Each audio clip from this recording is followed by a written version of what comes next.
Let me give you context real quick for anyone who doesn't know what this game is. Clair Obscur Expedition 33 is made by Sandfall Interactive, a French studio, their first game ever, with a core team that started out around 30 people.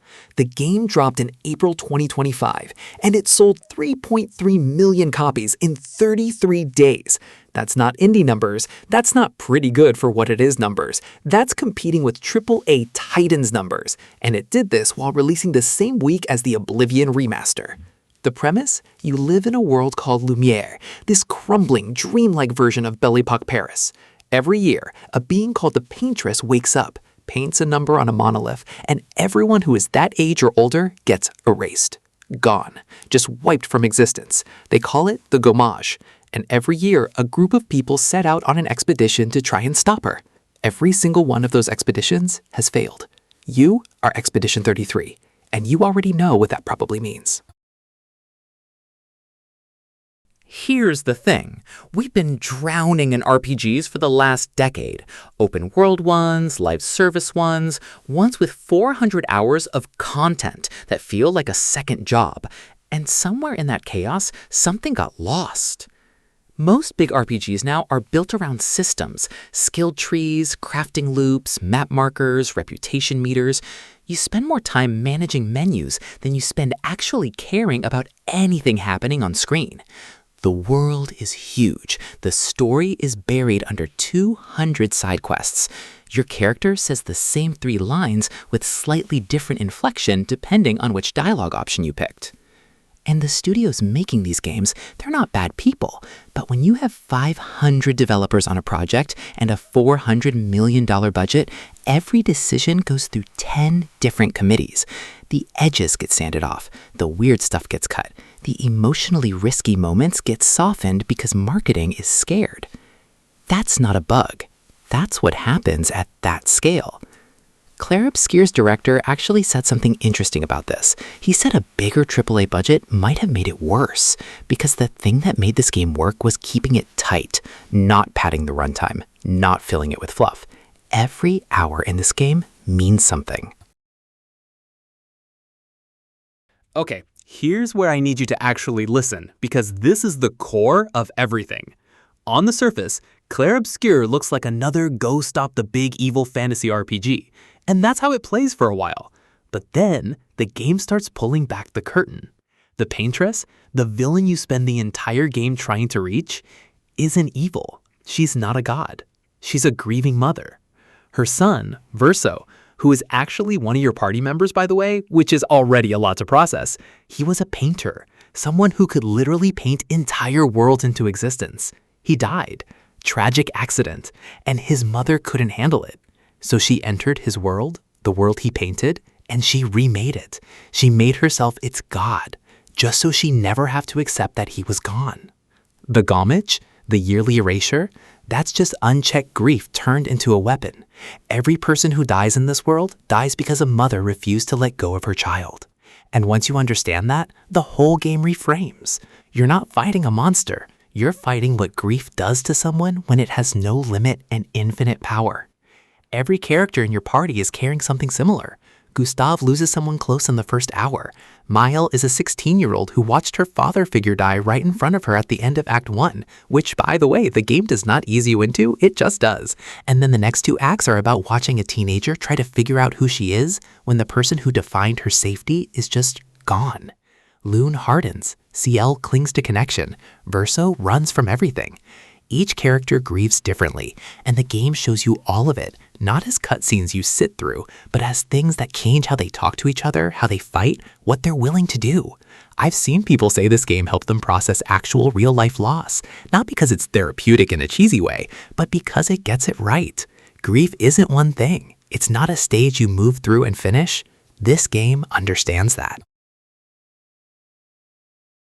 Let me talk about the combat real quick, because some people see turn-based RPG and they immediately check out. That's a mistake here. What Sandfall did is take the bones of classic turn-based combat, the kind from old Final Fantasy, from Persona, and they injected it with real-time adrenaline. When it's the enemy's turn, you're not just watching. You're parrying, you're dodging, you're jumping over attacks. If you nail the parry at exactly the right moment, you not only take 0 damage, you counterattack, and you get extra AP to fuel your next move. It's been described as what you'd get if Persona and Sekiro had a baby and raised it on old JRPG anime. What makes this work, and why it's not just a gimmick, is that each character plays completely differently. Mael has a stance system. Lune plays around elements. The way you build one character doesn't map onto another at all. So you've got 5 distinct combat identities, and they all feel personal. And here's the subtle genius of it.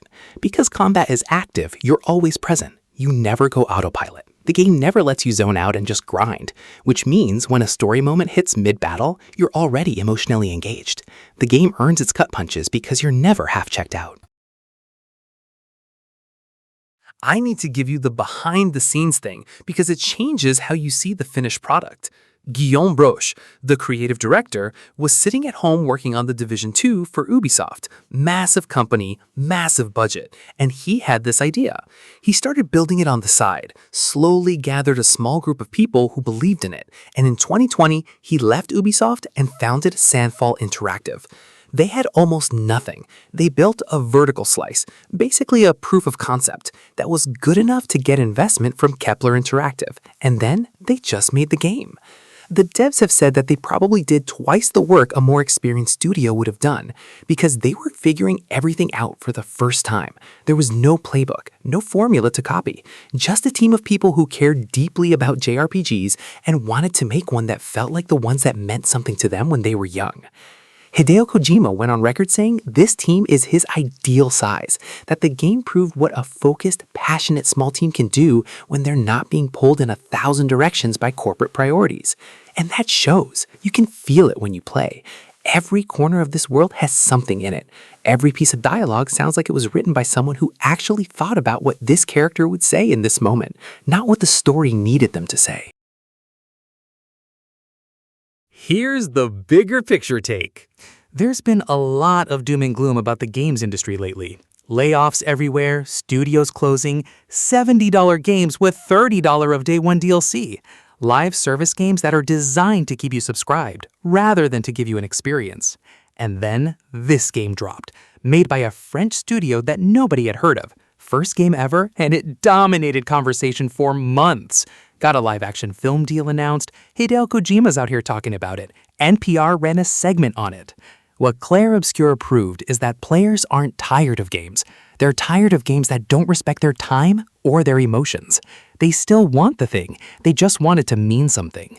And the dangerous lesson the industry could take from this is, oh, turn-based RPGs are back, let's make more of those. That's wrong. The lesson is, have a vision, have the courage to make something specific, and don't send off the edges. The lead writer for this game, Jennifer Svedberg-Yen, literally said the goal was to explore grief in a way that was honest and open-ended, not to resolve it neatly, not to give you a lesson about it, but to sit with it. That kind of intention is what separates this game from the noise. So why does Clair Obscur hit harder than most modern RPGs? It's not the graphics, it's not the budget, it's not even the combat, as good as that is. It's because someone had something real to say, and they built a whole world around saying it. About loss, about what we hold on to when people we love are gone, about whether grief can become something beautiful, or whether it eats you alive. Most games give you a power fantasy. This one gives you a mirror. And that's why 2 days after finishing it, I was still thinking about it. Still am. If you haven't played it, just try the first hour. I promise you'll know by then whether this is your game.